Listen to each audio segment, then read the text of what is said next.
I will deliver my speech in Hindi, and that will be translated by my colleague Padmanabhan ji. Brahmarshi Satchidanand Swami Ji Maharaj, President Shivgiri Dharma Sangathan Trust, and a dynamic, seasoned and son of soil, Sri V. Muralidharan, Union Minister of State for External Affairs and Parliamentary Affairs, Mr. K.G. Baburajan, Chairman, Organizing Committee of the Tirthadanam, and Sri Gokulam Gopalan, Sri Tipu Ravi, Chief Editor of the Kerala Committee, Sri R. Vinod, Sri K. Babu, and local MLA, and Sri K. Turandan, Sahodara, Sahodariyare, Priyapetta, Gurudeva, Bhaktare, Namaskaram.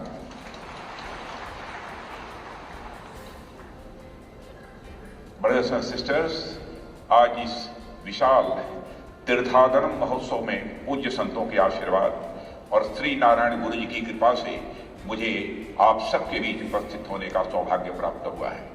और यहाँ जिस spiritual bliss को मैं अनुभव कर रहा हूँ उसे मैं वर्ड्स में एक्सप्रेस नहीं कर सकता। വേദിയിലിരിക്കുന്ന ശ്രീനാരായണ ഭക്തരെ നമസ്കാരം.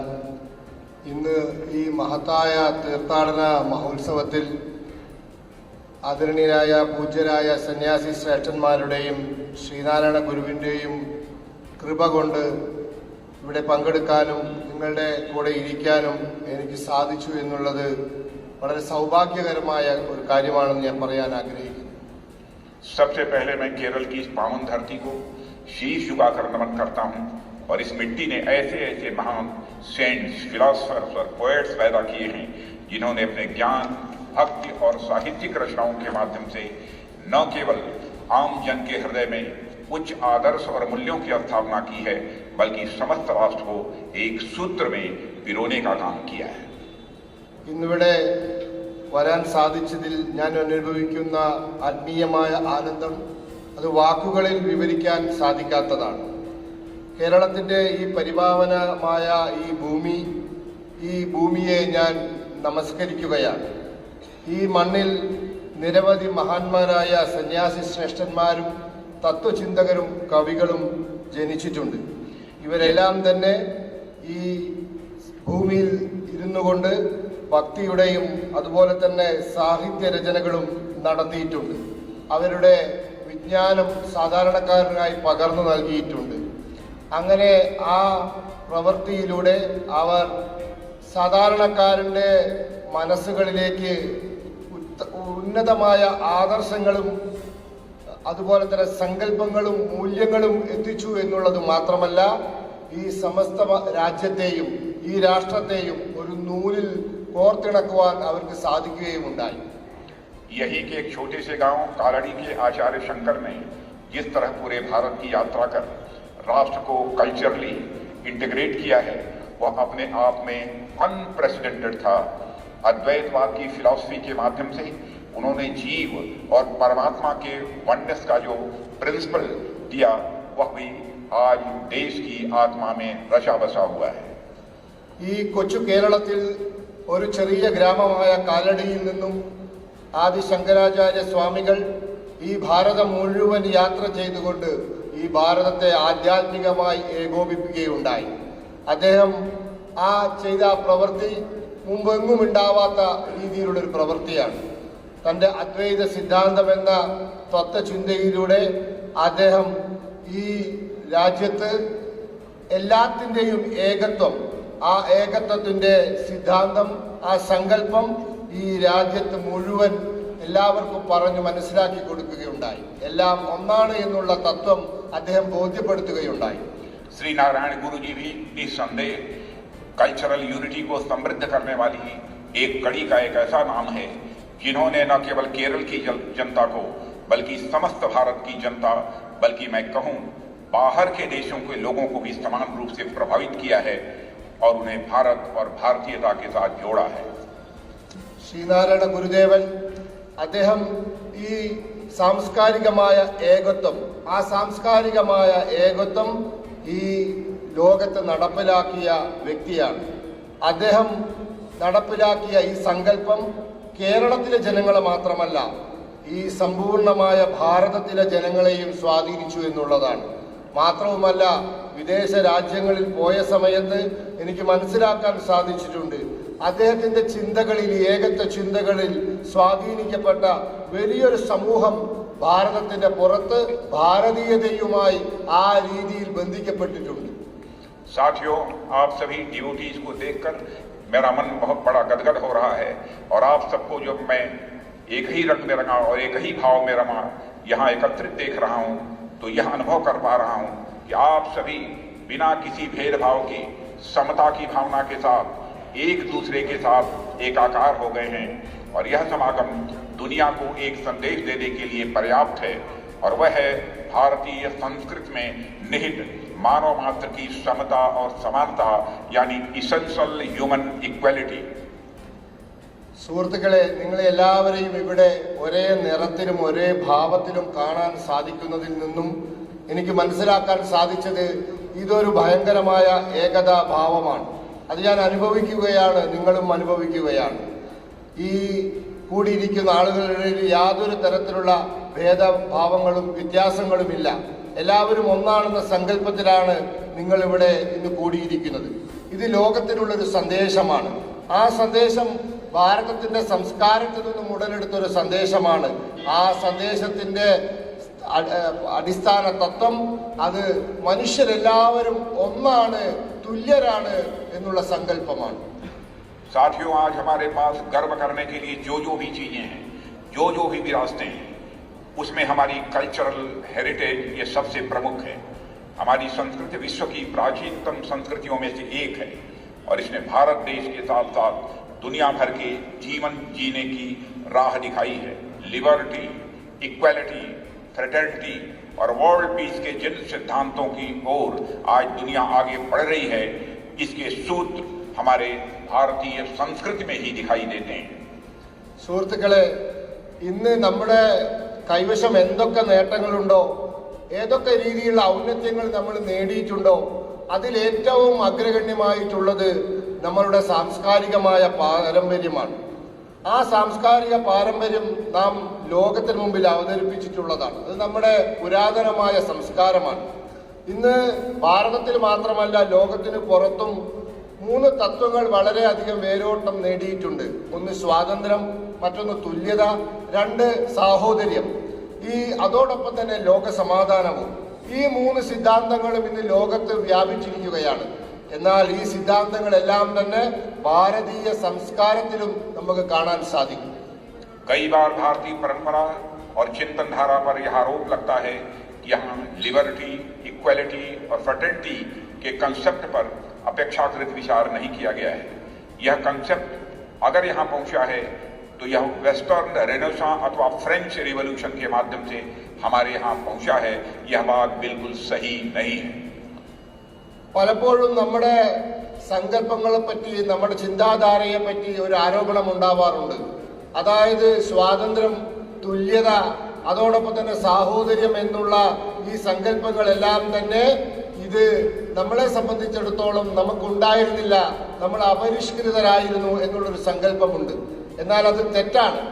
ഈ പാശ്ചാത്യ രാജ്യങ്ങളിൽ ഇത് ഉടലെടുക്കുന്നതിന് മുമ്പ്, അതായത് ഫ്രഞ്ച് വിപ്ലവത്തിലാണ് ഇതുണ്ടായത്. ആ ഫ്രഞ്ച് വിപ്ലവത്തിലൂടെ ഇത് ഇവിടെ എത്തുന്നതിന് മുമ്പും ഇത് നമ്മോടൊപ്പം ഉണ്ടായിരുന്നു. അത് ആ വിപ്ലവത്തിലൂടെയാണ് ഇവിടെ എത്തിയത്, പാശ്ചാത്യരിലൂടെയാണ് ഇവിടെ എത്തിയത് എന്നുള്ള വാദം തെറ്റാണ്. यह जरूर है कि दुनिया के अनेक देशों की तरह भारत भी इन इवेंट से प्रभावित हुआ और उनसे हमने सीख ली, पर ह्यूमन इक्वालिटी का कंसेप्ट इनके बहुत पहले से बड़ी गंभीरता के साथ हमारे एंशिएंट लिटरेचर में विद्यमान है. बल्कि उससे कहीं आगे बढ़ते हुए मैं यह भी कहना चाहूंगा कि वेस्ट में तो मानव के बीच समता, समानता और बंधुत्व पर बात की गई है, पर हमारे देश में तो मानव के साथ अन्य प्राणियों, जीव जंतुओं और जड़ चेतन तक के बीच समानता और उनके कल्याण की बात की गई है. समस्त प्राणियों में, चर अचर में ईश्वर के अंश होने का संदेश अगर दुनिया में कहीं से गया है तो हमारे और आपके देश भारत से ही गया है. वसुधैव कुटुंबकम यानी whole world is one family के रूप में हमारे ऋषियों और मनीषियों द्वारा समस्त विश्व को एक परिवार मानने का आग्रह अगर दुनिया को कहीं से गया है तो हमारे और आपके देश भारत से ही गया है। और यही कारण है कि हमारा देश भारत प्राचीन काल में विश्व गुरु के रूप में मान्य था। ഒരു കാര്യം സത്യമാണ്, വിദേശത്തുണ്ടായ ഈ മാറ്റങ്ങൾ, ഈ സങ്കല്പങ്ങൾ നമ്മളെയും സ്വാധീനിച്ചിട്ടുണ്ട്. എന്നാൽ ഇത് അവരിലൂടെയാണ് ഇവിടെ എത്തിയത് എന്നുള്ളത് തെറ്റാണ്. നമ്മുടെ പൗരാണികമായ സാഹിത്യങ്ങളിൽ ഇതിനെ സംബന്ധിച്ച് പറയുന്നുണ്ട്. നമുക്കറിയാം, പാശ്ചാത്യ രാജ്യങ്ങളിൽ ഉണ്ടായ സങ്കല്പം മനുഷ്യനും തുല്യരാണ് എന്നുള്ള രീതിയിലാണ്. എന്നാൽ നമ്മൾ അങ്ങനെയായിരുന്നില്ല. മനുഷ്യന് മാത്രമല്ല, എല്ലാ ജീവജാലങ്ങൾക്കും, എല്ലാ ജന്തുക്കൾക്കും, പ്രാണികൾക്കും, എല്ലാ ജൈവ വൈവിധ്യങ്ങൾക്കും തുല്യത നൽകിയവരായിരുന്നു നമ്മൾ. അവരുടെയും സന്തോഷവും അവരുടെയും എന്താ പറയുക സമാധാനവും നമ്മൾ ആഗ്രഹിച്ചിരുന്നു. എല്ലാ പ്രാണികളും എല്ലാ ചരാചരങ്ങളും ഈശ്വരന്റെ ഭാഗമാണ് എന്ന് നമ്മൾ സങ്കല്പിച്ചിരുന്നു. അതുകൊണ്ട് നമുക്കൊരു സങ്കല്പമുണ്ടായിരുന്നു, അത് വസുദേവ കുടുംബം എന്നുള്ളതാണ്. ലോകം മുഴുവൻ ഒരു കുടുംബമാണ് എന്നുള്ള സങ്കല്പം നമുക്കുണ്ടായിരുന്നു. ആ സങ്കല്പമാണ് നമ്മുടെ മുന്നോട്ട് നയിച്ചത്. ഈ ലോകത്തെ മുഴുവൻ ഒരു കുടുംബമായി കാണുന്ന ആ സങ്കല്പം ലോകത്താദ്യമായി വിഭാവനം ചെയ്തത് ഭാരതമാണ്. അതുകൊണ്ട് നമ്മുടെ ഭാരതത്തെ പണ്ട് മുതലേ വിശ്വഗുരു എന്ന് വിളിക്കാറുണ്ടായിരുന്നു. सज्जनों, समानता की अवधारणा हमारे एंशिएंट बुक्स में किस तरह व्याप्त है, यह मैं आप लोगों के सामने रखना चाहूंगा। अखंड मंडलाकारम व्याप्त एवं चराचरम कहकर इस देश में कण कण में ईश्वर की संकल्पना की गई है। वेदों में ह्यूमन इक्वलिटी और फ्रेटर्निटी की भावना को बहुत महत्वपूर्ण स्थान दिया गया है। ऋग्वेद तो यहाँ तक कहता है कि अज्येष्ठासो अकनिष्ठास एते शन भ्रातरो, यानी न कोई ज्येष्ठ यानी बड़ा है न कोई छोटा है, सभी भ्रातृभाव यानी फ्रेटर्निटी के भाव से आगे बढ़े। प्राणी मात्र के प्रति समानता का इससे बड़ा भाव और दुनिया में कहीं नहीं मिल सकता है। നമുക്കറിയാം, നമ്മുടെ പൗരാണികമായ പുസ്തകങ്ങളിൽ ഇത് വളരെ കൃത്യമായി രേഖപ്പെടുത്തിയിട്ടുണ്ട്. ഞാൻ ഒരു കാര്യം ഉദ്ധരിക്കാം. അതായത് അഖണ്ഡ മണ്ഡലാകാരം വ്യാപ്തം ഏവം ചരാചരം, ഇങ്ങനെ നമ്മളെ പൂർവികർ പറഞ്ഞിരുന്നു. എന്ന് വെച്ചാൽ ഓരോ അണുവിലും ഈശ്വരനുണ്ട്, ഈശ്വര സങ്കല്പമുണ്ട്. നമ്മൾ മനുഷ്യന്റെ തുല്യതയിൽ മാത്രമല്ല, മനുഷ്യന്റെ സാഹോദര്യത്തിൽ മാത്രമല്ല, നമ്മൾ അതിനുമപ്പുറം നമ്മൾ എല്ലാ ജീവജാലങ്ങളുടെയും സാഹോദര്യത്തിലും തുല്യതയിലും വിശ്വസിച്ചിരുന്നു. ആരും ചെറുതുമല്ല, ആരും വലുതുമല്ല, എല്ലാം തുല്യരാണ് എന്ന സങ്കല്പം നമുക്കുണ്ടായിരുന്നു. അതായിരുന്നു നമ്മുടെ സാഹോദര്യ സങ്കല്പം. എല്ലാ പ്രാണികളെയും നമുക്ക് സമന്മാരായി നാം കണ്ടിരുന്നു. നമ്മൾ അങ്ങനെയാണ് അവരെ സങ്കല്പിച്ചിരുന്നത്. सभी प्राणियों के बीच यही समानता हमें गीता में भी दिखाई देती है। सर्वस्य चाहम हृदय सन्निविष्टो कहकर भगवान ने सभी प्राणियों के हृदय में स्वयं के निवास की बात कही है। इसी प्रकार आगे चलकर बौद्ध और जैन धर्म ने सभी मनुष्यों के बीच समानता की बात की गई है। എല്ലാ പ്രാണികളും തുല്യരാണ് എന്നുള്ള സങ്കല്പം ഭഗവത്ഗീതയിലും ശ്രീകൃഷ്ണ ഭഗവാൻ പറഞ്ഞുള്ളൂ. സർവസ്യ ചാഹം ഹൃദി സന്നിവേഷ്ടോ എന്ന് പറഞ്ഞുകൊണ്ട് എല്ലാ പ്രാണിയുടെ ശരീരത്തിലും ഞാൻ അധിവസിക്കുന്നുണ്ട് എന്ന് പറയാൻ തയ്യാറായി. ഇത് നമുക്കറിയാം, ബൗദ്ധ ജൈന മതങ്ങളും ആ രീതിയിൽ ചിന്തിക്കുകയും മനുഷ്യനെ തുല്യരായി കാണുകയും ചെയ്തു. एक सेंचुरी में आदि शंकराचार्य ने भी, जैसा कि मैंने पहले कहा, प्राणी मात्र में ईश्वर के दर्शन की बात की और मानव ही नहीं बल्कि मानव और ब्रह्म के बीच समानता पर भी उन्होंने बल दिया। इनसे जुड़ा एक किस्सा प्रचलित है जिसे आप लोगों ने जरूर सुना होगा। वह यह कि आदि शंकराचार्य काशी में एक श्मशान से गुजर रहे थे, जहां उनका सामना एक चांडाल से हुआ। आदि शंकराचार्य ने उस चांडाल को सामने से हटने के लिए कहा। जवाब में उस चांडाल ने विनम्रता पूर्वक पूछा कि मैं क्या हटाऊं, शरीर को हटाऊं या आत्मा को, आकार को हटाऊं या निराकार को? उसके इस प्रश्न ने आदि शंकराचार्य को चकित कर दिया। कहते हैं कि उसके इस विचार से आदि शंकराचार्य इतने प्रभावित हुए कि उन्होंने उसे अपना गुरु बना लिया और इस निष्कर्ष पर पहुंचे कि ब्रह्म का वास मानव समेत सभी जीवों में है, इसलिए सभी आपस में समान हैं आचार शंकर का अद्वैतवाद अपने आप में यूनिवर्सल इक्वालिटी का यह पर्याय है. 8ാം നൂറ്റാണ്ടിൽ ശങ്കരാചാര്യ സ്വാമികൾ ഒരു പടി കൂടി മുന്നോട്ട് പോയി. പ്രാണികളെയും ഈശ്വരനെയും മാത്രമല്ല തുല്യരായി കണ്ടത്, പരമാത്മാവും മനുഷ്യനും ഒന്നാണ്, അതും തുല്യമാണ് എന്ന സങ്കല്പത്തിലേക്ക് അദ്ദേഹം എത്തിച്ചേർന്നു. ഞാൻ അദ്ദേഹത്തിന്റെ ജീവിതത്തിലുണ്ടായ ഒരു സംഭവം പറയാം. നിങ്ങളൊക്കെ കേട്ടുകാണും. അദ്ദേഹം കാശിയിലൂടെ യാത്ര ചെയ്യുന്ന സമയത്ത് അദ്ദേഹത്തിന്റെ മുമ്പിൽ ഒരു ചണ്ടാളൻ വന്നുപെട്ടു. അദ്ദേഹം ചണ്ടാളനോട് മാറിപ്പോവാൻ പറഞ്ഞു. ചണ്ടാളൻ ചോദിച്ചു, ആരാണ് മാറേണ്ടത്? എൻ്റെ ആത്മാവാണോ അതല്ല ഞാനെന്ന ശരീരമാണോ മാറേണ്ടത് എന്ന് ചോദിച്ചു. ആകാരമാണോ നിരാകാരമാണോ മാറിത്തരേണ്ടത് എന്ന് ചോദിച്ചു. ഇത് ശങ്കരാചാര്യ സ്വാമികളെ അത്ഭുതപ്പെടുത്തി. അദ്ദേഹം പറഞ്ഞതിൽ അദ്ദേഹം സ്വാധീനിക്കപ്പെട്ടു. ആ ചണ്ടാളനെ തന്റെ ഗുരുവായി അദ്ദേഹം കാണുകയും ചെയ്തു. അപ്പോൾ ആ രീതിയിലാണ് നമ്മൾ സങ്കല്പിച്ചത്. ബ്രഹ്മത്തെ പോലും മനുഷ്യന് തുല്യമായി കണ്ടു, എല്ലാ ജീവജാലങ്ങളെയും നമ്മൾ തുല്യമായി കണ്ടു. സാർവലൗകികമായ ഈ പ്രപഞ്ചം മുഴുവൻ തുല്യമാണ് എന്ന നിലവാരത്തിലേക്ക് അന്നു മുതൽ അദ്വൈത സിദ്ധാന്തത്തിലൂടെ നാം എത്തിച്ചേർന്നു. साथियों, हमारे वेदों और उपनिषदों में जो फिलॉसफी दिखाई देती है, आगे चलकर वही फिलॉसफी सरलता और सहजता के साथ भक्ति काल के संतों और कवियों में दिखाई देती है. उदाहरण के लिए छांदोग्य उपनिषद का एक महावाक्य है, तत्वमसि. इसका भाव है कि जीव के अपने कुछ सारभूत गुण हैं, यानी सब्सटेंसिव क्वालिटी या ट्रेड्स हैं जो ब्रह्म के गुणों से समानता रखते हैं. सरल शब्दों में कहें, जीव और ब्रह्म दोनों आपस में आइडेंटिकल हैं. इस तरह ईशोपनिषद में ईशावश्यमिदं सर्वम कहा गया है, यानी ईश्वर ऑमनी प्रेजेंट है. यह भी सभी तत्वों में ईश्वर की समान उपस्थिति के चलते समानता की ही बात करता है. സുഹൃത്തുക്കളെ, നമ്മുടെ ഉപനിഷത്തുകളിലും ഈ സിദ്ധാന്തം കാണാൻ സാധിക്കും. ഈ ഉപനിഷത്തുകളിലുള്ള ഈ സിദ്ധാന്തത്തെ കാലക്രമത്തിൽ ഭക്തി കാലഘട്ടത്തിൽ നമ്മുടെ സന്യാസി ശ്രേഷ്ഠന്മാർ അതിനെ ഉദാഹരണ സഹിതം സാധാരണക്കാരന് മനസ്സിലാവുന്ന രീതിയിൽ പറയുകയുണ്ടായി. ഉപനിഷത്തിൽ പറയുന്നുണ്ട് തത്വമസി എന്നുള്ളത്. ഈ തത്വമസി എന്നുള്ള സങ്കല്പം എന്താണ്? ജീവന്റെ ആ സങ്കല്പത്തിൽ എല്ലാ ജീവനിലും ഗുണമുണ്ട്. അതിന് അടിസ്ഥാനപരമായ തത്വം എല്ലാത്തിലുമുണ്ട്, എല്ലാം ഗുണമാണ്. അത് ബ്രഹ്മത്തിന്റെ ഗുണമാണ്. ആ ബ്രഹ്മത്തിന്റെ ഗുണം എല്ലാ ജീവസങ്കല്പങ്ങളിലുമുണ്ട്. ഇത് വളരെ സാധാരണക്കാരന് മനസ്സിലാവുന്ന രീതിയിൽ നമ്മുടെ ഭക്തി കാലഘട്ടത്തിലെ ഈ സങ്കല്പത്തെ ഇത് രണ്ടും ഒന്നാണ് എന്ന രീതിയിൽ സന്യാസി ശ്രേഷ്ഠന്മാർ ഇവിടെ മനസ്സിലാക്കി കൊടുത്തു.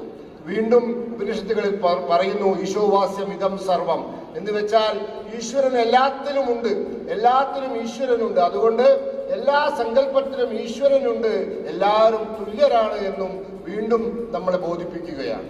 कबीरदास के यहाँ यही दर्शन एक नूर तेज सब जग उपजा के रूप में सामने आता है, जो ईश्वर की ऑमनी प्रेजेंस की घोषणा करता है. नानक ने यहाँ यही दर्शन एक ओंकार सतनाम कर्ता पुरख निर्मोह निर्मल अकाल मूरत के रूप में आता है. यानी ईश्वर जो क्रिएटर है, फियरलेस, विदाउट हेट्रेड और टाइमलेस फॉर्म में रहता है. नानक जी के अनुसार अगर यूनिवर्स का क्रिएटर एक है तो सभी प्राणियों में समानता भी बट नेचुरल है, यानी स्वाभाविक है. സന്ത് കബീർദാസും ഈ കാര്യം സാധാരണക്കാരനെ പറഞ്ഞു ബോധ്യപ്പെടുത്തുകയുണ്ടായി. എല്ലാത്തിലും ദൈവം കുടികൊള്ളുന്നുണ്ട് എന്ന സങ്കല്പത്തെ. ഗുരു നാനക് ജിയും പറഞ്ഞു, ഇതാ എല്ലാ സങ്കല്പത്തിലുമുള്ള ഈശ്വരൻ അത് സൃഷ്ടാവാണ്, അതിനെ ഭയക്കേണ്ട ആവശ്യമില്ല, അതിനെ വെറുക്കേണ്ട ആവശ്യവുമില്ല. അപ്പൊ ഭയവും വെറുപ്പും ഇല്ലാത്ത ഒരു സങ്കല്പം, അതിന് കാലത്തിനനുസൃതമായ രൂപഭാവങ്ങളുമില്ല, അതുകൊണ്ട് കാലത്തിനപ്പുറത്ത് ആ സങ്കല്പം നിലനിൽക്കുന്നു. അങ്ങനെ ഈ പ്രപഞ്ചത്തിന്റെ സൃഷ്ടാവെന്ന നിലയിലാണ് ഗുരു നാനക് ഈ ദൈവസങ്കല്പത്തെ മനുഷ്യന് മുമ്പിൽ അവതരിപ്പിച്ചത്. അതുകൊണ്ട് എല്ലാ പ്രാണികളും ആ സങ്കല്പത്തിൽ നിന്നും ഉണ്ടായതാണ്, തുല്യരുമാണ് എന്ന് ബോധിപ്പിക്കുകയുണ്ടായി. गोस्वामी तुलसीदास जी के यहाँ आप देखेंगे तो वही झलक डिवोशनल फिलॉसफी के सब लाइन इपिक रामचरितमानस में सिया राम मैं सब जग जानी के रूप में प्रकट होता है. वह समस्त जग में सिया राम के दर्शन करते हैं और जब कभी सभी जगह सिया राम की व्याप्ति है तो सब स्वतः समान हो जाते हैं. यही दर्शन आप नरसिंह मेहता के यहाँ वैष्णव जन की भावना में पाते हैं. उनकी नजर में वैष्णवजन उन्हीं को कहा जा सकता है जो दूसरों की पीड़ा को समझ सकते हैं, उसे इंटरलाइज कर सकते हैं। मानव मानव के बीच समानता की यह अपने आप में एक बड़ी परिभाषा है जो आगे चलकर फ्रीडम स्ट्रगल के दौरान महात्मा गांधी जी को प्रेरित करती है। इस तरह भक्ति काल के संतों और कवियों ने ऐसे ऐसे दर्शन और ऐसे ऐसे सिद्धांत दिए जो न केवल मानव बल्कि मानव और अन्य चराचर के बीच समानता स्थापित करते हैं। और इन संतों ने केवल थ्योरेटिकल बातें ही नहीं कही हैं, इन संतों की प्रैक्टिकल लाइफ में भी आप देखेंगे तो उनमें भी मानव और जीव मात्र के प्रति दया और समानता का भाव दिखाई देता है।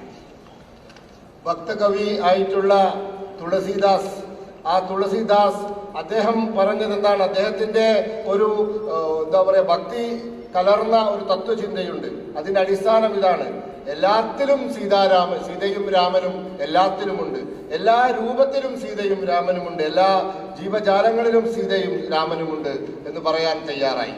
എല്ലാത്തിലും രാമനെയും കണ്ടുകൊണ്ട് എല്ലാം തുല്യമാണെന്ന് അദ്ദേഹം സമർത്ഥിച്ചു. അതുപോലെ തന്നെ വൈഷ്ണവജൻ എന്ന് പറയുന്ന ആ കവിത, ആ വൈഷ്ണവജൻ എന്ന് പറയുന്ന ആ കവിതയിലും എല്ലാം മനുഷ്യരെല്ലാം ഒന്നാണെന്നും മറ്റുള്ളവന്റെ വേദന, ആ വേദന മനസ്സിലാക്കാൻ സാധിക്കാത്തവൻ, അത് ഉൾക്കൊള്ളാൻ, അത് തന്റെ വേദനയായി ഉൾക്കൊള്ളുന്നവനാണ് യഥാർത്ഥ മനുഷ്യനെന്ന് അവ ബോധിപ്പിക്കുകയുണ്ടായി. ഈ സങ്കല്പങ്ങളെല്ലാം നാം സ്വാംശീകരിച്ചു, നമ്മുടേതാക്കി മാറ്റി. അത് നമുക്കറിയാം. വൈഷ്ണവജൻ എന്ന് തുടങ്ങുന്ന കവിതയാണ് സ്വാതന്ത്ര്യ സമര കാലഘട്ടത്തിൽ മഹാത്മാഗാന്ധിജിക്ക് പോലും പ്രചോദനമായത്. അങ്ങനെ ഭക്തി കാലഘട്ടത്തിലെ കവികളും അതുപോലെ തന്നെ അവർ നൽകിയ സിദ്ധാന്തങ്ങളും ദർശനങ്ങളും, ആ ദർശനങ്ങൾ മനുഷ്യന് മാത്രമല്ല, മനുഷ്യരെ സംബന്ധിച്ച് മാത്രമല്ല, സർവ്വചരാചരങ്ങളെയും ഈ ഭൂമിയിൽ എല്ലാത്തിനെയും ഒന്നായി കാണാൻ നമ്മളെ ഉത്ബോധിപ്പിച്ചു. ഇത് കേവലം തത്വചിന്ത മാത്രമായിരുന്നില്ല, ഇത് ജീവിതത്തിൽ ഇവിടെ മഹാന്മാർ പ്രായോഗികമായി അത് പരീക്ഷിച്ചു, അവർ വിജയിച്ചു.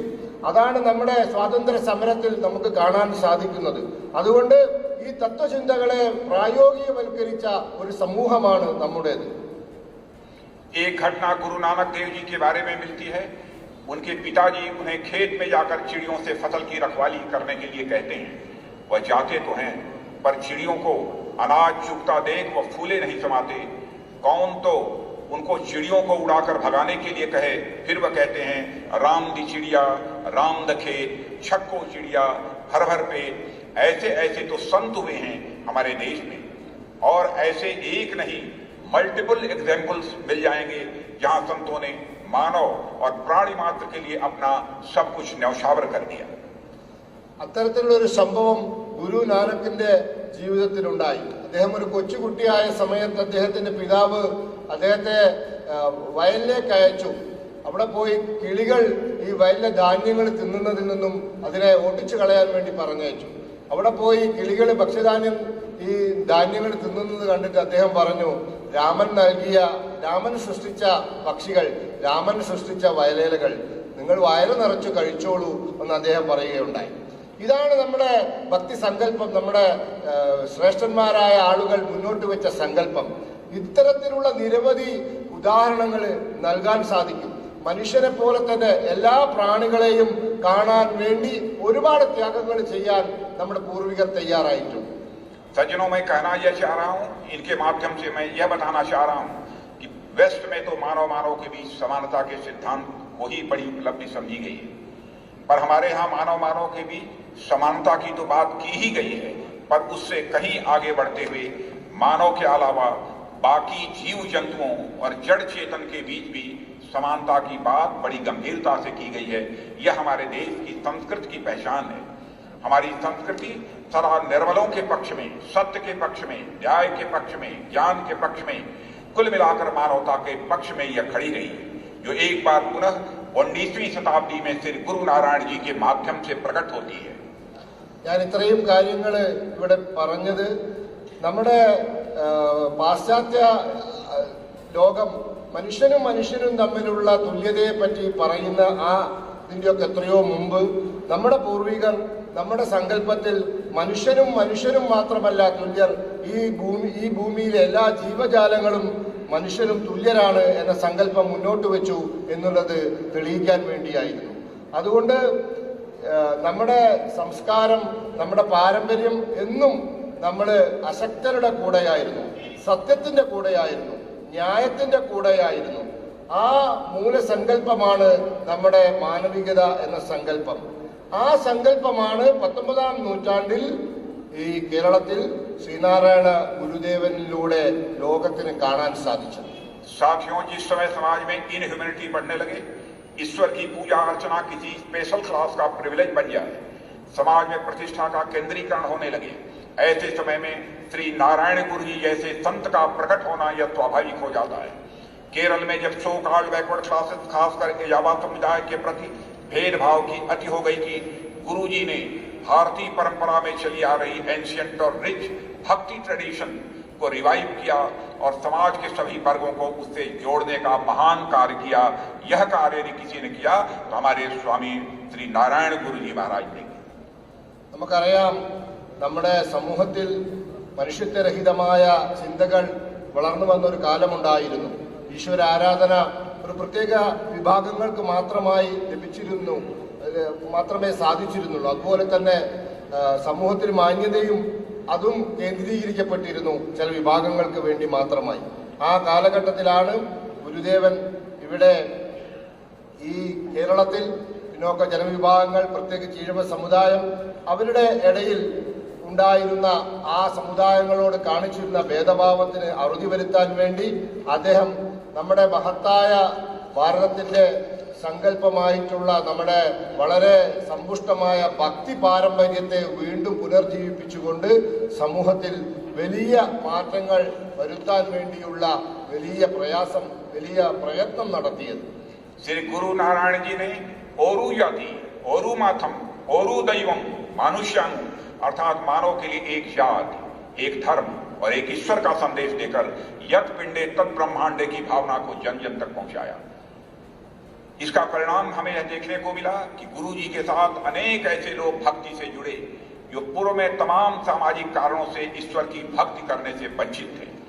उनकी दृष्टि में मानव धर्म यह सर्वोच्च था और वह कहते भी हैं, धर्म एव परम दैवम, धर्मम एव महाधनम, धर्म सर्वत्र विजयी भवन्तु श्रेयसे नृणम। यानी धर्म ही सबसे बड़ा ईश्वर है, धर्म ही सबसे बड़ा धन है, धर्म ही सर्वत्र विजयी होती है, यही धर्म ही सभी को मोक्ष प्रदान करती है। നമുക്കറിയാം, ശ്രീനാരായണ ഗുരുദേവൻ മുന്നോട്ട് വെച്ച ഒരു ജാതി, ഒരു മതം, ഒരു ദൈവം, മനുഷ്യന് എന്ന സങ്കല്പം, ഇത് നമ്മുടെ പുരാതനമായൊരു സങ്കല്പമുണ്ട്, യത്ര പീഡേ തത് ബ്രഹ്മാണ്ടോ. അതായത് ഈ പ്രപഞ്ചത്തിലെ എല്ലാം ഒന്നാണ് എന്ന സങ്കല്പത്തിൽ നിന്നും വ്യത്യസ്തമല്ല. ഈ രീതിയിലുള്ള ഒരു പരിണാമം ഈ സമൂഹത്തിൽ മാറ്റം വരുത്തുകയുണ്ടായി. അതോടൊപ്പം തന്നെ നിരവധി ആളുകളെ, മാറ്റി നിർത്തപ്പെട്ട ആളുകളെ ഭക്തി പ്രസ്ഥാനവുമായി ഭക്തി മാർഗത്തിലേക്ക് അടുപ്പിക്കുകയുണ്ടായി, ഈശ്വര ആരാധനയിലേക്ക് അടുപ്പിക്കുകയുണ്ടായി. അവർക്ക് നിഷേധിക്കപ്പെട്ട ആ മഹത്തായ അനുഭൂതി പ്രദാനം ചെയ്യുകയുണ്ടായി. ഈ ധർമ്മമാണ് ഏറ്റവും വലുത്, ധർമ്മമാണ് ദൈവം, ധർമ്മമാണ് ഏറ്റവും വലിയ ധനം, ധർമ്മം ഉള്ളിടത്തേ വിജയിക്കുള്ളൂ. അതുകൊണ്ട് നിങ്ങൾ ധർമ്മത്തിലൂടെ മുന്നോട്ട് പോവുക എന്ന ഭാരതീയ സങ്കല്പത്തെ ഉയർത്തിപ്പിടിച്ചുകൊണ്ട് അദ്ദേഹം ഈ സമൂഹത്തെ മാറ്റാൻ തയ്യാറായി. सज्जनों, कल जब मैं यहाँ आ रहा था तो एक सज्जन ने मुझे बताया कि मानव मात्र में ईश्वर के वास का अनुभव कराने के लिए श्री नारायण गुरु जी ने एक वंडरफुल एक्सपेरिमेंट किया। वह यह कि एक मंदिर में उन्होंने देवी देवताओं की जगह मिरर रख दिया। अब जो भी भक्त देव दर्शन के लिए मंदिर आता, उसे देवता की जगह वो व्यक्ति शीशे में स्वयं दिखाई देता। स्वयं में और मानव मात्र में ईश दर्शन का इससे सरल उदाहरण और क्या प्रस्तुत किया जा सकता था।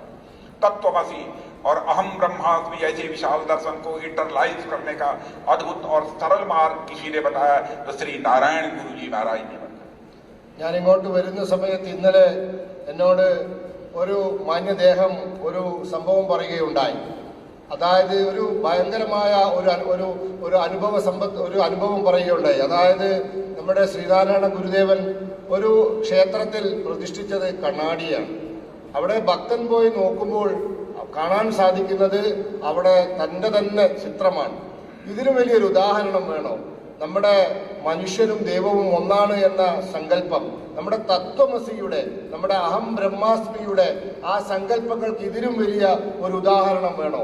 അങ്ങനെ ആ സങ്കല്പങ്ങളെ പ്രായോഗികവൽക്കരിച്ച് വളരെ ലളിതമായ ഭാഷയിൽ സാധാരണക്കാരന് മനസ്സിലാക്കി കൊടുത്തു എന്നുള്ളതാണ് സത്യം. साथियों, चाहे मैं हूं या हमारे प्रधानमंत्री श्री नरेंद्र मोदी जी, हम सभी उस राष्ट्रीय स्वयं संघ से जुड़े हैं जहां की शाखाओं में हर सुबह जो प्रार्थना होती है उसमें श्री नारायण गुरु का स्मरण किया जाता है. यानी हमारे लिए श्री नारायण गुरु सम्मानीय ही नहीं बल्कि प्रातः स्मरणीय भी हैं, वो हमारे लिए वंदनीय भी हैं. സുഹൃത്തുക്കളെ, ഞാനും അതുപോലെ തന്നെ പ്രധാനമന്ത്രി നരേന്ദ്രമോദിജിയും ഒക്കെ രാഷ്ട്രീയ സ്വയം സേവക സംഘവുമായി ബന്ധപ്പെട്ട ആളുകളാണ്. ഞങ്ങൾ ശാഖയിൽ രാവിലെ പ്രാർത്ഥന ചൊല്ലാറുണ്ട്. അതിൽ ശ്രീനാരായണ ഗുരുദേവന്റെ നാമം ഉച്ചരിക്കാറുണ്ട്. അത് പ്രാതസ്മരണയിലാണ് അദ്ദേഹത്തിന്റെ നാമം പറഞ്ഞുകൊണ്ട് നമസ്കരിക്കാറ്. അപ്പോൾ ഞങ്ങളെ സംബന്ധിച്ചിടത്തോളം ഇത് വളരെ മുമ്പ് തന്നെ അദ്ദേഹത്തിന്റെ നാമം ഞങ്ങൾ ജപിക്കാറുണ്ട്. ഞങ്ങൾക്ക് അദ്ദേഹത്തെ സ്മരിക്കാനുള്ള അവസരവും ലഭിച്ചിട്ടുണ്ട്. तीर्थदान के इस पवित्र पर्व को शुरू करने का प्रस्ताव जब श्री नारायण गुरु के समक्ष उनके शिष्यों ने रखा तो गुरु जी ने उनसे कहा कि किसी भी तीर्थ यात्रा का उद्देश्य व्यक्ति और समाज के हॉलिस्टिक डेवलपमेंट तथा कॉम्प्रिहेंसिव नॉलेज का निर्माण होना चाहिए. और आज यहाँ का स्पिरिचुअल एनवायरनमेंट और एनर्जी का यह भाव देखकर मैं श्रद्धापूर्वक कहना चाहूंगा कि शिवगिरी मठ ने श्री नारायण गुरु जी के डिवाइन मैसेज को कॉन्क्रीट शेप दिया है. ഈ തീർത്ഥാടനത്തിന്റെ ആരംഭകാലത്ത് അദ്ദേഹം മുന്നോട്ട് വെച്ച ചില സങ്കല്പങ്ങളുണ്ടായിരുന്നു. ഹോളിസ്റ്റിക്കായ ഡെവലപ്മെന്റ്, അതായത് നമ്മുടെ ആത്മീയമായ നമ്മുടെ ഉന്നമനം, അതുപോലെ തന്നെ നമ്മുടെ സർവ്വചരാചരങ്ങളെ പറ്റിയിട്ടുള്ള നമ്മുടെ അറിവ് വർദ്ധിപ്പിക്കൽ, അതോടൊപ്പം തന്നെ നമ്മുടെ ആത്മീയമായ നമ്മുടെ ഉദാഹരണം, ഇതെല്ലാം തന്നെ ഇന്ന് യാഥാർത്ഥ്യമായി എന്ന് ഇവിടെ വന്ന് ഈ ഒരു ആത്മീയമായ അന്തരീക്ഷത്തിൽ നിൽക്കുന്ന സമയത്ത് ഇവിടത്തെ ഇന്നും എനിക്ക് ലഭിക്കുന്ന ഊർജം അത് കിട്ടിക്കൊണ്ടിരിക്കുമ്പോൾ എനിക്ക് മനസ്സിലാക്കാൻ സാധിച്ചു, ഗുരുദേവൻ എന്താണോ ആഗ്രഹിച്ചത് ഈ തീർത്ഥാടനത്തിന്റെ തുടക്കത്തിൽ, അത് ഇന്ന് ഒരു ഉറച്ച ഭാവത്തിൽ വന്നിരിക്കുന്നു, അതിനൊരു കോൺക്രീറ്റ് രൂപം വന്നിരിക്കുന്നു, അത് കൃത്യമായ ഉറച്ച ഭാവത്തിൽ ഇന്ന് എത്തിച്ചേർന്നിരിക്കുന്നു എന്ന് എനിക്ക് ബോധ്യമായി. सज्जनों, यदि नॉर्थ में भगवान शिव की नगरी काशी हमें भारत की कल्चरल और स्पिरिचुअल कंसस्टेंस की ऊर्जा देती है, तो साउथ में वर्कला, केरल की यह शिवगिरी भी भारतवासियों में उसी कंसस्टेंस को रिवाइटलाइज करने का काम करती है. അങ്ങ് വടക്ക് ഭാരതത്തിൽ കാശിയാണ് നമ്മളെ സംബന്ധിച്ചിടത്തോളം ആത്മീയമായും അതുപോലെ തന്നെ സാംസ്കാരികവുമായിട്ടുള്ള നമ്മുടെ ബോധത്തെ ഉണർത്തുന്നത്. എന്നാൽ തെക്ക് ശിവഗിരിയാണ്, ഇവിടെ വർക്കലയിലെ ശിവഗിരിയാണ്, കേരളത്തിലെ ശിവഗിരിയാണ് ആ ഒരു സങ്കല്പത്തെ, അതായത് നമ്മുടെ സാംസ്കാരികവും നമ്മുടെ ആത്മീയവുമായ നമ്മുടെ ബോധത്തെ ഉണർത്തുന്നത്, അതിനെ വീണ്ടും ഊർജ്ജസ്വലമാക്കുന്നത് എന്ന് പറയാതിരിക്കാൻ നിർവാഹമില്ല. सज्जनों, जब जब भारतीय जनमानस दुविधा में आया है तब तक श्री नारायण गुरु जी ऐसे किसी संत ने समाज को चेतना दी है. इसकी पुष्टि इस बात से होती है कि स्वतंत्रता संग्राम के दौरान महात्मा गांधी और स्वामी विवेकानंद ने भी शिवगिरी मठ में आकर गुरुदेवन का मार्गदर्शन प्राप्त किया और अपने जीवन में लक्ष्य के प्रति और अधिक ऊर्जा के साथ वह आगे बढ़े. നമ്മുടെ ഭാരതത്തിൽ എപ്പോഴൊക്കെ കുഴപ്പങ്ങൾ ഉണ്ടാവുമോ അപ്പോഴൊക്കെ തന്നെ ഗുരുദേവനെ പോലുള്ള സന്യാസി ശ്രേഷ്ഠന്മാർ വരികയും അവർ സമൂഹത്തിന് ഊർജം നൽകുകയും ചെയ്യും. ഇതിന്റെ ഏറ്റവും വലിയ ഉദാഹരണമാണ് നമ്മുടെ സ്വാതന്ത്ര്യ സമര കാലഘട്ടത്തിൽ മഹാത്മാഗാന്ധിജിയും അതുപോലെ തന്നെ സ്വാമി വിവേകാനന്ദനുമൊക്കെ ശിവഗിരി മഠത്തിൽ വന്ന് ഗുരുദേവന്റെ ആ ഉപദേശം സ്വീകരിച്ചത്. ആ ഉപദേശത്തിലൂടെ അവർക്ക് അവരുടെ ലക്ഷ്യത്തിലേക്ക് കൂടുതൽ ഊർജ്ജസ്വലമായി സഞ്ചരിക്കാനുള്ള അനുഭവമുണ്ടായി. इसी प्रकार गुरुदेव रविंद्रनाथ टैगोर श्री नारायण गुरु के बारे में लिखते हैं, I have been touring different parts of the world. During these travels, I have had the fortune to come into contact with several saints and Maharshis. But I have frankly to admit that I have never seen one who is spiritually greater than Swami Narayan Guru of Malayalam, a person who is on par with him in spiritual attainment. I am sure I shall never forget that radiant face illuminated by the self-effulgent light of divine glory and those majestic eyes fixing their gaze on far remote point in the distant horizon. उनका यह कथन निश्चित ही भारतीय संस्कृत की परंपरा में श्री नारायण गुरु के महत्व को रेखांकित करता है. നമുക്കറിയാം ശ്രീ രവീന്ദ്രനാഥ് ടാഗോർ, ഗുരുദേവ രവീന്ദ്രനാഥ് ടാഗോർ, അദ്ദേഹം ഗുരുദേവനെ കണ്ടതിന് ശേഷം പറഞ്ഞത്, ഞാൻ ഈ ലോകത്തിന്റെ വിവിധ ഭാഗങ്ങൾ സഞ്ചരിച്ചിട്ടുണ്ട്. ഈ യാത്രകളിൽ ഞാൻ ഒരുപാട് സന്യാസി ശ്രേഷ്ഠന്മാരും മഹർഷിമാരുമായി ബന്ധപ്പെടാനും കാണാനും സാധിച്ചിട്ടുണ്ട്. പക്ഷെ ഞാൻ വളരെ ആത്മാർത്ഥമായി സത്യസന്ധമായി പറയട്ടെ, ഈ ശ്രീനാരായണ ഗുരുദേവനെ പോലെ ഇത്രയും ആത്മീയമായ ഔന്നത്യമുള്ള തേജസ്സുള്ള ഒരു മനുഷ്യനെ ഞാൻ ജീവിതത്തിൽ ഇന്നുവരെ കണ്ടിട്ടില്ല. അദ്ദേഹത്തിൽ നിന്നും സ്വയം ഒരു വെളിച്ചം പ്രകാശിക്കുകയാണ്, വലിയ തേജസ് ഉത്ഭവിക്കുകയാണ്. അദ്ദേഹത്തിന്റെ ആ മഹത്തായ കണ്ണുകളിലേക്ക് നിന്നും ഞാൻ അങ്ങ് ദൂരെ വിഹായസിലേക്ക് നോക്കി നിൽക്കുന്ന ആ കണ്ണുകളിൽ നിന്നും ഞാൻ അത്യന്തം വലിയ ഒരു ആത്മീയ ശക്തിയെ എനിക്ക് കാണാൻ സാധിക്കുന്നു. ഈ ഗുരുദേവൻ രവീന്ദ്രനാഥ് ടാഗോർ ഇങ്ങനെ പറഞ്ഞത് നമ്മുടെ സന്യാസി പരമ്പരയിൽ ശ്രീനാരായണ ഗുരുദേവന്റെ महत्वरമായ സ്ഥാനത്തിന് ഏറ്റവും വലിയൊരു തെളിവാണ്. साथियों, यह श्री नारायण गुरु की फार साइटेडनेस थी कि उन्होंने शिवगिरी मठ को cleanliness, education, agriculture, trade and commerce और साइंस एंड टेक्नोलॉजी जैसे विषयों पर सभाएं आयोजित कर आम जन में मॉडर्न कॉन्शसनेस के प्रसार का आदेश दिया था. और गुरु जी की कृपा व पूज्य संतों के आशीर्वाद से हमारी सरकार ने भी इन विषयों पर अपना विशेष ध्यान केंद्रित किया है. गुरु जी का यह संदेश था कि किसी भी समुदाय की प्रगति संगठन शक्ति के माध्यम से ही संभव है.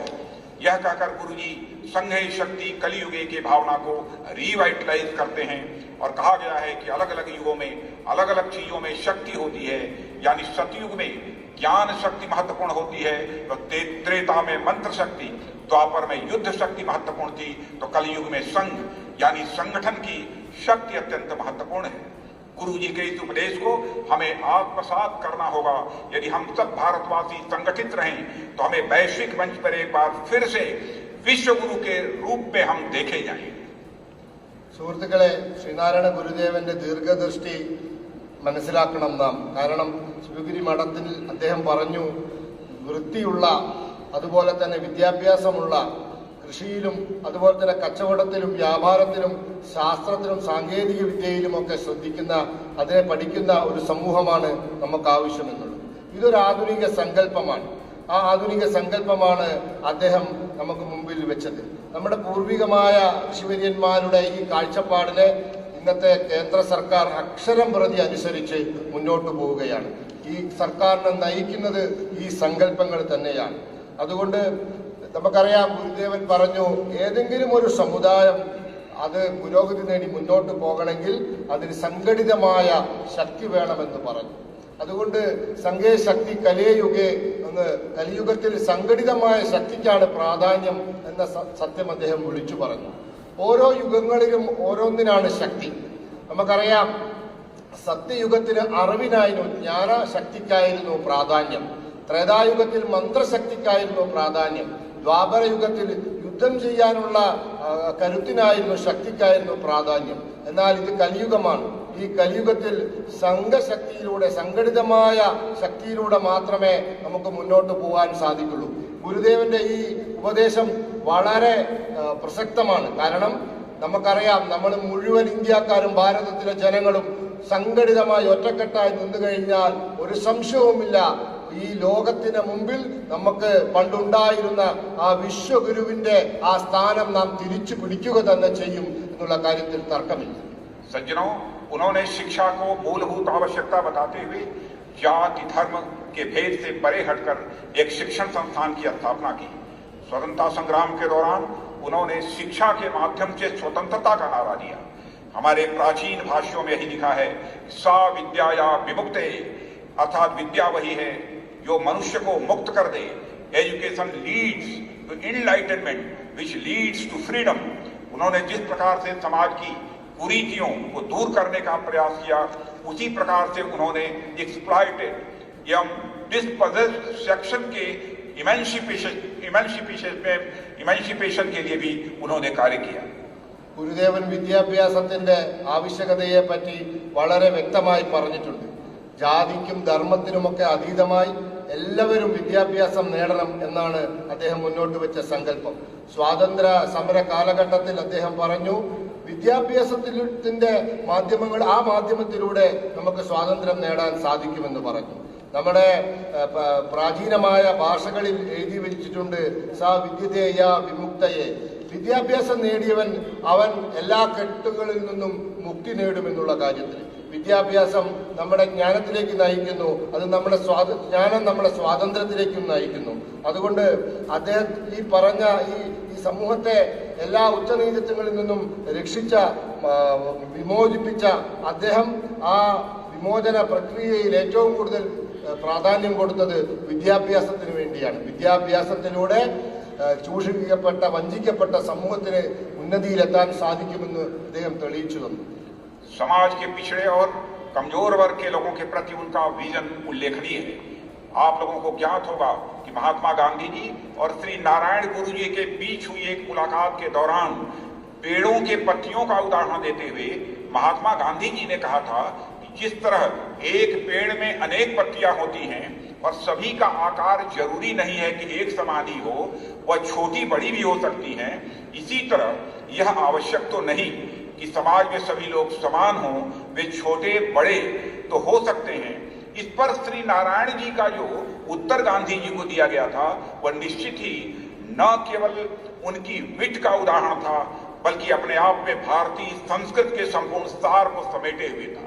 नारायण गुरु जी ने कहा था कि though the sizes of the leaves may be different, they all taste the same, just like the same sap runs through leaves of different shapes.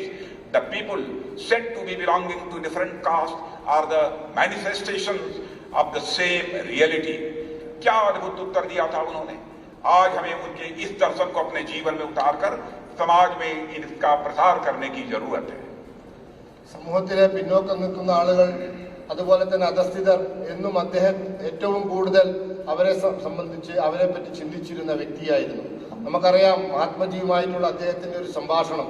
Mahatmaji ചോദിച്ചു, ഒരു മരത്തിലെ ഇലകൾ, ആ ഇലകൾ പല വലുപ്പത്തിലും ഉണ്ടാവും, ചെറുതായിരിക്കും, ചിലത് വലുതായിരിക്കും. അതുകൊണ്ട് സമൂഹത്തിലും അത്തരത്തിലുള്ള വ്യത്യാസങ്ങൾ ഉണ്ടാവും. എല്ലാവരെയും ഒരേപോലെ കാണണമെന്ന് പറയുന്നത് ശരിയാണോ എന്ന് ചോദിച്ച സമയത്ത് അതിന്റെ കൊടുത്ത മറുപടി, അത് കുറുക്കിക്കൊള്ളുന്ന ഒരു മറുപടി മാത്രമല്ല, അതിലൊരു തത്വചിന്തയും ഉണ്ടായിരുന്നു. എല്ലാ ഇലകൾക്കും ഒരേ സ്വാദാണ് എന്ന് അദ്ദേഹം പറഞ്ഞു ബോധ്യപ്പെടുത്തി, മഹാത്മജിയെ അത്ഭുതപ്പെടുത്തി. അതായത് ഇലകളുടെ വലുപ്പം വ്യത്യാസമായിരിക്കും, പക്ഷെ അതിന്റെ സ്വാദൊന്നാണ്. അതിൻ്റെ ഉള്ളിലൂടെ ഒഴുകുന്ന ആ നീരും അത് ഏകമാണ് എന്ന സങ്കല്പത്തിലൂടെ അദ്ദേഹം ബോധ്യപ്പെടുത്തിയത് ഈ ലോകത്തെ എല്ലാ മനുഷ്യന്മാരും അവർ വിവിധ ധർമ്മങ്ങളിലോ ജാതികളിലോ ആവട്ടെ, അവരുടെ ആന്തരികമായിട്ടുള്ള അവരുടെ ശക്തിയും അതുപോലെ തന്നെ അവരുടെ സങ്കല്പവും ഒന്നാണ് എന്ന സത്യം അദ്ദേഹം ആ ഉത്തരത്തിലൂടെ അദ്ദേഹം നമ്മുടെ സമൂഹത്തിൽ ഉണ്ടാവേണ്ട മാറ്റത്തെ പറ്റി അദ്ദേഹം ബോധ്യപ്പെടുത്തുകയുണ്ടായി. श्री नारायण गुरु जी ने यह भी कहा था, प्रॉस्पेरिटी थ्रू इंडस्ट्री, यह उनका उपदेश था। और भारत सरकार भी आत्मनिर्भर भारत के संकल्प के को आधार बनाकर आगे बढ़ रही है। आज भारत अपने परिश्रम और उद्यम के कारण दुनिया की सबसे बड़ी अर्थव्यवस्थाओं में से एक है। पहले जो भारत हमारा दुनिया के टॉप 10 अर्थव्यवस्थाओं में था, आज हमारा भारत दुनिया की टॉप 5 इकोनॉमीज में आकर खड़ा हो गया है। यह भारत की ताकत बड़ी है। आत्मनिर्भरता जो भारत की संस्कृत का एक अंग रही है, श्री नारायण गुरु जी ने उसे अपने उपदेश के माध्यम से जनता तक पहुंचाया है। और आज शिवगिरी मठ भी उसे लगातार आगे बढ़ाने का कार्य कर रहा है। गुरु जी सिर्फ मॉडर्निटी के ही पक्षधर नहीं थे, बल्कि उन्होंने भारत के एंशिएंट कल्चर व मॉडर्निटी के बीच बैलेंस बनाने का जो संदेश दिया वह आज भी बहुत ही रेलेवेंट है। ശ്രീ ഗുരുദേവൻ പറഞ്ഞു, വ്യവസായങ്ങളിലൂടെയാണ് പുരോഗതി നേടേണ്ടത് എന്നുള്ളത്. ഈ സങ്കല്പത്തെ ഭാരത സർക്കാർ അക്ഷരം പ്രതി സ്വീകരിച്ചിരിക്കുകയാണ്. ഇന്ന് ഭാരതത്തിലെ ഏറ്റവും വലിയ മന്ത്രം ആത്മനിർഭർ ഭാരത് എന്നുള്ളതാണ്. ഭാരതത്തെ വ്യാവസായികമായി പുരോഗതി നേടാൻ വേണ്ടിയിട്ടുള്ള നിതാന്ത പരിശ്രമത്തിലാണ് സർക്കാർ ഇന്ന് ഏർപ്പെട്ടുകൊണ്ടിരിക്കുന്നത്. ഇന്ന് നമ്മൾ പഴയ പോലെയല്ല. പണ്ട് ലോകത്തെ ഏറ്റവും വലിയ 10 സാമ്പത്തിക ശക്തികളിൽ ഒന്നുപോലും നാം ആയിരുന്നില്ല. പക്ഷെ ഇന്ന് ഭാരതം 5ാമത്തെ ലോകത്തെ ഏറ്റവും വലിയ സാമ്പത്തിക ശക്തിയായി നാം മാറിയിരിക്കുകയാണ്. അതുകൊണ്ട് ഗുരുദേവന്റെ ആ ഉപദേശത്തിലെ ആധുനിക കാലഘട്ടത്തിൽ ഭാരതം എന്തു ചെയ്യണം എന്നുള്ള ആ ഒരു കാര്യം കൂടി പറഞ്ഞിട്ടുണ്ട്. അതോടൊപ്പം അദ്ദേഹം ഭാരതത്തിന്റെ പൗരാണികമായ സങ്കല്പത്തെയും ഉയർത്തിപ്പിടിച്ചു. ഭാരതത്തിന്റെ പൗരാണിക സങ്കല്പങ്ങളും ആധുനിക കാലഘട്ടത്തിൽ ഭാരതം ചെയ്യേണ്ടതുമായ കാര്യങ്ങളും തമ്മിൽ ഒരു ഒരു സമരസതയോടുകൂടിയാണ് അദ്ദേഹം തന്റെ സങ്കല്പങ്ങളെ മുന്നോട്ട് വെച്ചത്. सज्जनों, श्री नारायण गुरु जी जैसे संतों के आशीर्वाद के कारण ही हमारे देश की सेना अपने शौर्य और पराक्रम से भारत की सीमाओं की सुरक्षा कर रही है. ശ്രീനാരായണ ഗുരുദേവന്റെ അദ്ദേഹത്തിന്റെ സങ്കല്പങ്ങൾ മുറുകെ പിടിച്ചുകൊണ്ട് മുന്നോട്ട് പോകുന്നത് കൊണ്ടാണ് നമ്മുടെ സൈന്യം ഇന്ന് നമ്മുടെ അതിർത്തികളെ വളരെ കാര്യക്ഷമമായി ശക്തമായി ഇന്ന് കാവൽ നിർത്താൻ സാധിക്കുന്നത്. हम अपने हर नेबर के साथ, हर पड़ोसी के साथ अच्छे रिलेशन चाहते हैं, लेकिन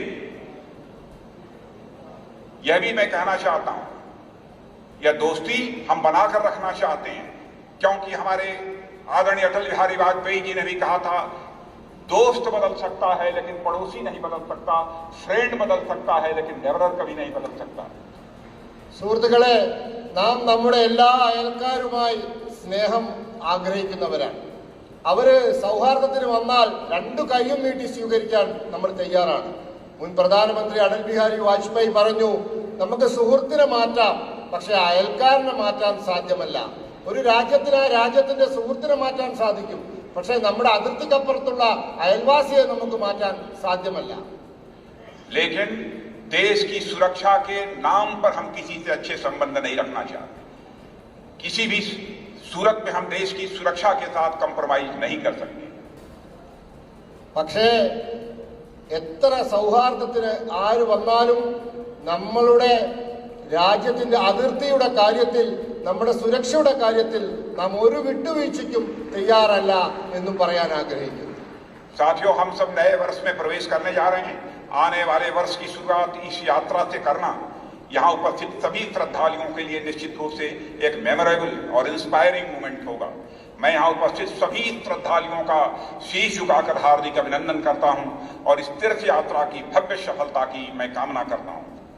ഇവിടെ കൂടിയിട്ടുള്ള എല്ലാ തീർത്ഥാടകന്മാർക്കും ഞാൻ അഭിവാദ്യങ്ങൾ അർപ്പിക്കുന്നു. ഈ തീർത്ഥാടനം നിങ്ങളുടെ ജീവിതത്തിലെ പ്രചോദനകരമായ മുഹൂർത്തങ്ങളാവട്ടെ. നിങ്ങൾക്ക് എല്ലാവർക്കും എൻ്റെ ഹൃദയംഗമായ അഭിനന്ദനങ്ങളും ഞാൻ അർപ്പിക്കുകയാണ്. मैं पूज्य सच्चिदानंद जी महाराज को मैं कहना चाहता हूं कि आपने जो कहा कि भारत सरकार के द्वारा 17 करोड़ का असिस्टेंस यहां के लिए प्राप्त हुआ था, उस पर जल्दी ही काम प्रारंभ हो जाएगा, ऐसा मुझे मुरलीधरन जी ने भी बताया है. ആദരണീയനായ സുഷ്മാൻജിയോട് ഞാൻ പറയാൻ ആഗ്രഹിക്കുന്നു, അങ്ങ് ഭാരത സർക്കാരിന്റെ മുമ്പാകെ വെച്ച ആവശ്യങ്ങൾ അത് എത്രയും പെട്ടെന്ന് നടപ്പിലാക്കാൻ ഞാൻ എന്നാൽ കഴിയുന്ന എല്ലാ കാര്യങ്ങളും ചെയ്യുമെന്ന് ഉറപ്പു നൽകുന്നു. मैं शिवगिरी मठ का हृदय से आभारी हूं कि उन्होंने इस पावन अवसर पर मुझे यहां आमंत्रित कर अनुग्रहित किया है. यहां पर संस्था के प्रमुख ब्रह्मश्री स्वामी सच्चिदानंद जी उपस्थित हैं. आपके साथ मुझे सतचित के आनंद की अनुभूति हो रही है. आप इस संस्था के माध्यम से भारतीय संस्कृति के संरक्षण के लिए जिस लगन से स्वामी सच्चिदानंद जी काम कर रहे हैं, उसकी जितनी सराहना की जाए वह कम है. ഇവിടെ ആദരണീയനായ സ്വാമി സച്ചിദാനന്ദ ജി ഇവിടെ ഉപവിഷ്ടനാണ്. അദ്ദേഹത്തിന്റെ സച്ചിന്തകളുടെ ആനന്ദവും അനുഭൂതിയും എനിക്ക് ലഭ്യമാണ്, ഇവിടെ എല്ലാവർക്കും ലഭ്യമാണ്. അതുകൊണ്ട് അങ്ങയുടെ ആ മാധ്യമത്തിലൂടെ ഈ ഭാരതീയ സംസ്കൃതിയുടെ സംരക്ഷണത്തിനും അതുപോലെ തന്നെ അതിന്റെ വികാസത്തിനും വേണ്ടി എല്ലാ തരത്തിലുള്ള സഹകരണവും ഞാൻ വാഗ്ദാനം ചെയ്യുകയാണ്. कोई भी राष्ट्र एक definite land mass, sovereign population, government और अपने कल्चर से निर्मित होता है.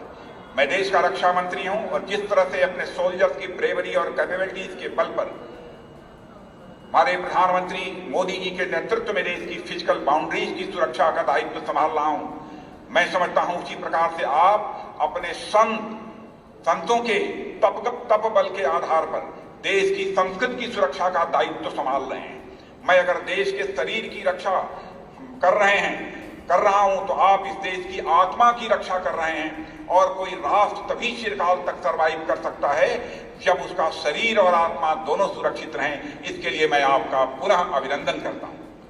ഒരു രാഷ്ട്രം എന്ന് പറഞ്ഞാൽ അതിനൊരു ഭൂപ്രദേശമുണ്ടാവും, അതിന് ഒരു ജനസമൂഹം ഉണ്ടാവും, അതുപോലെ തന്നെ ഒരു സർക്കാരും ഉണ്ടാവും, അതിന് ഒരു സംസ്കാരവും ഉണ്ടാവും.